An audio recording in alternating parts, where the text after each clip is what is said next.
చాలామంది దేవుడి సన్నిధిలోకి రావడానికి తాత్సారం చేస్తూ ఉంటారు. వారి పనులు బిజీలో రాలేక దేవుడిచ్చే ఆ నిత్యరాజ్యాన్ని పోగొట్టుకునే వారు అనేకులు ఉన్నారు. కానీ దేవుడు ఈ రాత్రి కొద్దిమందిమైనా దేవుడి సన్నిధిలో కనబడడానికి దేవుడు కృప చూపించాడు. మీరు చాలా ధన్యులు అనే సంగతి నేను జ్ఞాపకం చేస్తున్నాను. ఈ ప్రశస్త రాత్రి వేళ కోడి విజయకుమారి గారి జ్ఞాపకార్థ కోరికను వారి కుమారుని యొక్క కుటుంబం రఘుబాబు గారు, వారి భార్య రమ్య గారు, వారి కుమార్తెలు మాధుర్య మహిమ కుమారి, అలాగనే విజయకుమారి గారు, మధుబాబు గారు, వారి దాంపత్య జీవితం ఇచ్చిన కుమార్తె నల్లగంగుల సౌందర్య గారు, కుమార్తె అల్లుడు గారు, మధు జాహ్నవి. ఎస్పెషల్లీ ఈరోజు ఆమె యొక్క పుట్టినరోజు సంవత్సరం అనే నూతన దయ కిరీటాన్ని మధు జాహ్నవికి దేవుడు అనుగ్రహించాడు. దేవునికి మహిమ కలుగునుగా. ఆమె ప్రియులారా, చాలా కొద్ది సమయంలో కొద్ది నిమిషాలు దేవుని వాక్యాన్ని మనము ధ్యానం చేయబోతున్నాం. ఈ దినాల్లో దేవుని సన్నిధి, దేవుని యొక్క ఆసక్తి రాను రాను ప్రజల్లో సన్నగిపోతూ ఉంది. ఇలా జరుగుతుందని దేవుడు ముందుగానే చెప్పారు. అందుచేతనే ఎవరైతే ఏర్పాటులో ఉంటారో వారు మాత్రమే దేవుని సన్నిధిలో ఉంటారు. యేసు ప్రభు వారు ఉపమానం చెప్తూ కుడివైపున ఉన్నటువంటి వారిని చూసి, నా తండ్రి చేత ఆశీర్వదింపబడిన వారులారా, లోకము పుట్టినది మొదలుకొని మీ కొరకు నేను సిద్ధపరిచిన రాజ్యమును స్వతంత్రించుకొనుడి అని చెప్పాడు. ఎవరితో ఏర్పరచబడిన వారితో. ఆ ఏర్పరచబడిన వారు ఆయన చెప్పిన ఉపమానంలో వారు ఏ పక్కన ఉన్నారంట? కుడిపై వైపున ఉన్నారు. ఈ ఉపమానం మత్తయి సువార్తలో మనం 7వ అధ్యాయంలో మనం చూస్తూ ఉంటాం. తదుపరి ఎడమ చేతి పక్కన కూడా ఉన్నారు. వారిని ఏమన్నారు? శపింపబడిన వారులారా. ఎవరి చేత? నా తండ్రి చేత. యేసు చెప్పిన మాట అండి, నేను చెప్పట్లా. నా తండ్రి చేత శపింపబడిన వారులారా, మీ కొరకు సిద్ధపరిచిన నిత్య అగ్నిలోనికి పొండి.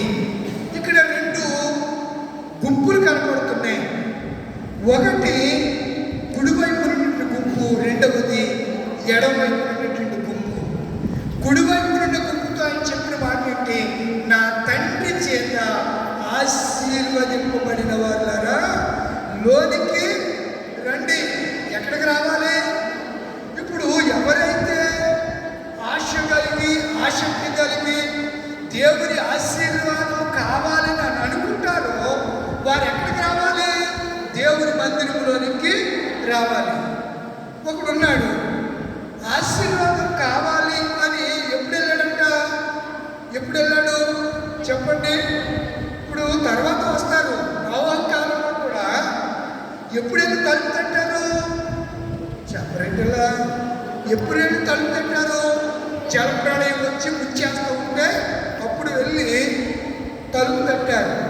120 సంవత్సరాల్లో ఏనాడు నోవహు మాటను వారు లెక్క చేయలేదు, బేఖాతరు చేశారు. ఆయన మాటకు లోబడలేదు. ఆయన చెప్పిన సువార్త ఏంటి చెప్పండి? ఏంటి? ఇదిగో జలప్రళయం రాబోతుంది, మీరందరూ కూడా ఇదిగో దేవుడు సిద్ధపరిచిన ఈ వాడలోనికి వస్తే మీరు సురక్షితంగా కాపాడబడతారు, భద్రపరచబడతారు. తర్వాత ఆ జలప్రళయం అయిపోయిన తర్వాత మీరు భూమి మీద మీరు మాత్రం ఉండి మీ ద్వారా దేవుడు మిమ్మల్ని ఆశీర్వదించి మీ ద్వారా దేవుడు గొప్ప మహిమను పొందాలని ఆశపడుతున్నాడు. రెండవ క్రీస్తు ఒక్కడున్నాడా? ఇప్పుడు జరిగేది అదే. ఎపిఫానియా గొల్లపూడి లూథరన్ సంఘంలో చాలా కుటుంబాలు ఉన్నాయి. ఒక వ్యక్తి కుటుంబ ప్రార్థన, ఒక జ్ఞాపకార్థ ప్రార్థన, ఒక స్తుతి కూడిక, దేవుడిని మహిమపరచడానికి, దేవుడు చేసిన కార్యాలు జనంలో ప్రకటించడానికి, సమాజంలో ఆయన గురించి కీర్తించడానికి కోట ఏర్పాటు చేసుకుంటే చాలా మంది ఆ కూడికల్లో కనబడుతున్నారు. శపింపబడిన వారులారా. నేను చెప్పట్లేదండి, బైబిల్ చెప్తున్నటువంటి మాట. ఒక అద్భుతమైన మాట మీకు జ్ఞాపకం చేస్తాను. చూడండి, హెబ్రీయులకు రాసిన పత్రిక 12వ అధ్యాయము 14వ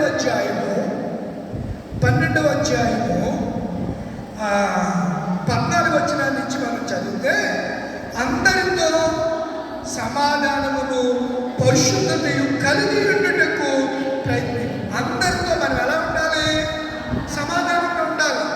ఈరోజు ఇద్దరు వ్యక్తులు ఉంటే వారికి సమాధానం లేని పరిస్థితులు ఉన్నాయి. భార్యాభర్తల మధ్య సమాధానం లేని పరిస్థితులు ఉన్నాయి.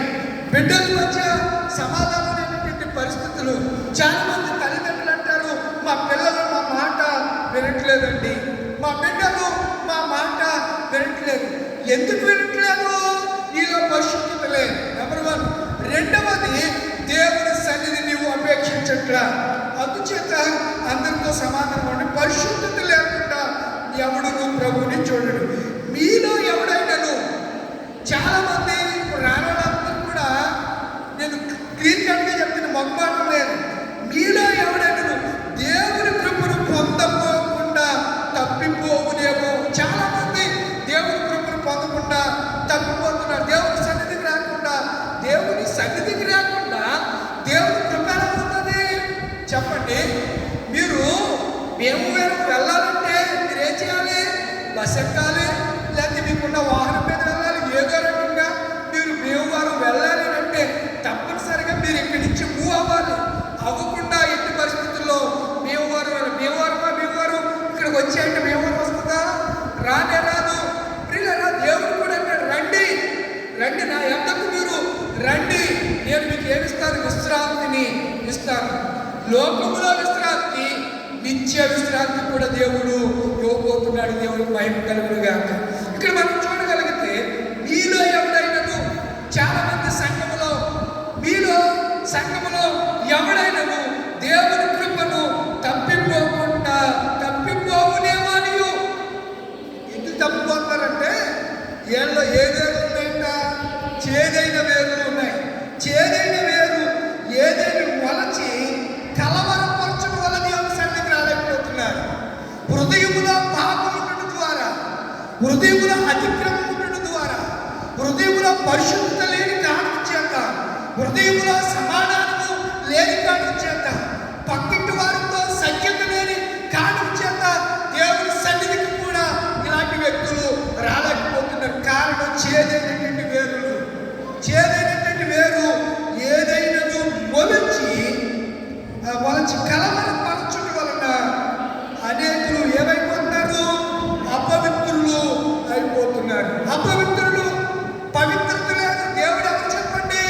పరిశుద్ధుడు. మరి పరిశుద్ధమైనటువంటి దేవుడు ఉంటే ఆ లోకానికి వెళ్ళాలంటే భూమి మీద నేను ఎలా జీవించాలి? పరిశుద్ధంగానే జీవించాలి, పరిశుద్ధుడిగానే ఉండాలి. అంతే తప్ప వేరొక రకంగా ఉండడానికి వీలు కాదు. అలా ఉంటే పరలోక రాజ్యం వెళ్ళలేవు అనే సంగతి బైబిల్ చెప్తుంది. ఒకడట ఇలాగే ఉండి వాడు ఏం చేశాడో చూడండి. అనేకులు ఒక పూటి కొరకు చాలా మంది భోజనాలు అంటే వస్తూ ఉంటారు. భోజనాలు పెడుతున్నారంటే మీరు పెడతారు కదా, ఆ రోజు బట్టికి కొత్త మొక్కలన్నీ కనబడుతూ ఉంటాయి. మొన్న అక్కడెక్కడో కొన్ని భోజనాలు అంటే అందరూ వచ్చేసారు. భోజనాలు అదే రాశాడు ఇక్కడ. ఏం రాశాడో చూడండి. 12వ అధ్యాయంలో, ఆ 12వ అధ్యాయంలో ఒక పూటి కొరకు భోజనం కొరకు చాలా మంది ఏం చేస్తారు? చేస్తారంటే దేవుని యొక్క కృపను పొందలేకపోతున్నారు. మనుషుడు రొట్టె వల్ల మాత్రమో కాదు, కానీ దేవుని నోట నుంచి వచ్చి ప్రతి మాట వల్లను బ్రతుకునని లేఖనే జరిగిస్తే ఎంచోపు తిండేనండి. తిండిపోతులు, త్రాగుబోతులు, వ్యభిచారులు, దొంగలు దేవుని రాజ్యానికి వెళ్ళరు. దొంగలు, మాంత్రికులు, కుక్కలంటే ఈ కుక్కలు కాదు, కుక్కలాంటి మనసు కలిగిన వాళ్ళు ఎక్కడికి వెళ్ళరు?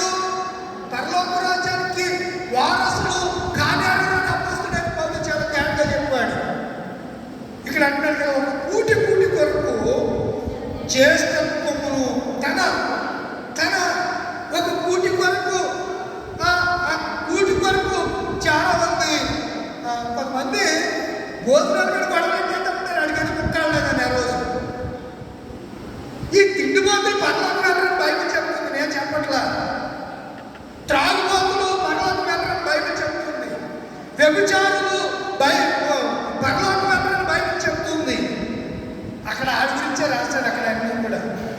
అమ్మి వేసిన ఏషావు వంటి వాడు ఎవరు చెప్పండి?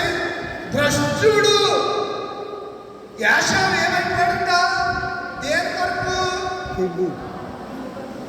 తిండి కొరకు భ్రష్టుడైపోయినా అని చెప్పి చూడండి ఏం మాట్లాడుతున్నాడు. వ్యభిచారి. వాళ్ళ అమ్మ నాన్నగానే 3 పిల్లలు చేసుకున్నాడు. ఒకళ్ళు కాదు, 3 చేసుకుంటే వాళ్ళ గురించి రెబ్కా యాకోబులకి ఏం కలిగింది? బాధ కలిగింది. ఒకటి కాదు, 2 కాదు, 3 చేసుకున్నాడు. యాకోబేమో ఇంట్లోనే ఉండేవాడు. మీరు ఆలోచించండి. ఇల్లు అనగా దేవుని యొక్క ఇల్లు. అందుకే దాన్ని అంటాడు, చిరకాలము నేను యెహోవా మందిరములో నివాసము చేస్తాను. చేసేవాళ్ళు దేవుని మందిరంలో చేసేవాళ్ళు పచ్చని ఒలివ చెట్టు వలె చిగురు వేస్తారు, మొగ్గు వేస్తారు. ఖర్జూర వృక్షం వలె వాళ్ళు మొగ్గు వేస్తారు. జ్యేష్ఠత్వపు హక్కు రంగు వేసుకున్న వేషాలు వ్యభిచారి ముందు నియమాలు జాగ్రత్తగా చూసుకున్నది. ఈరోజు జాగ్రత్త లేదు. జాగ్రత్తగా దేవుని సంగతి వచ్చి ఉండేవాళ్ళు. ఇంకా కింద ఏమంటున్నాడు? యాషావట ఆ తరువాత, ఏ తరువాత? అనుకుని తిండి తినేసిన తర్వాత, లేకపోతే ఆ కార్యాన్ని వ్యభిచారిగా ఆ తరువాత ఆశీర్వాదము పొందుకోరి. ఇక్కడ ఒక సంగతి చెప్తాను. ఆశీర్వాదము పొందాలని అన్నదమ్ములు 2 అనుకున్నారు. కానీ ముందు వచ్చిన వాడు ఏం పొందాడు? ఆశీర్వాదం పొందాడు. వీడెప్పుడుకోరు అడవిలోకి వెళ్ళి విహారయాత్ర చేస్తూ కనబడింది ఏం నెలల ముఖాలంటే ఏమంటారు ఆకులు మొక్క వేసుకుని చూస్తూ అలా చేసుకోడు. ఎప్పుడుకో వచ్చాడు. వచ్చేసరికి తమ్ముడు ఏం చేశాడు? తీవులు కొట్టేశాడు. అదే అక్కడ రాస్తాడు. ఏషావు ఆ తరువాత ఆశీర్వాదము పొందబోయి కన్నీళ్ళు విడుచు దానికోసం శ్రద్ధతో వెతికినను వారు మనసు పొందని అవకాశం దొరకక విసర్జింపబడినని మీరు ఎరుగుదురు.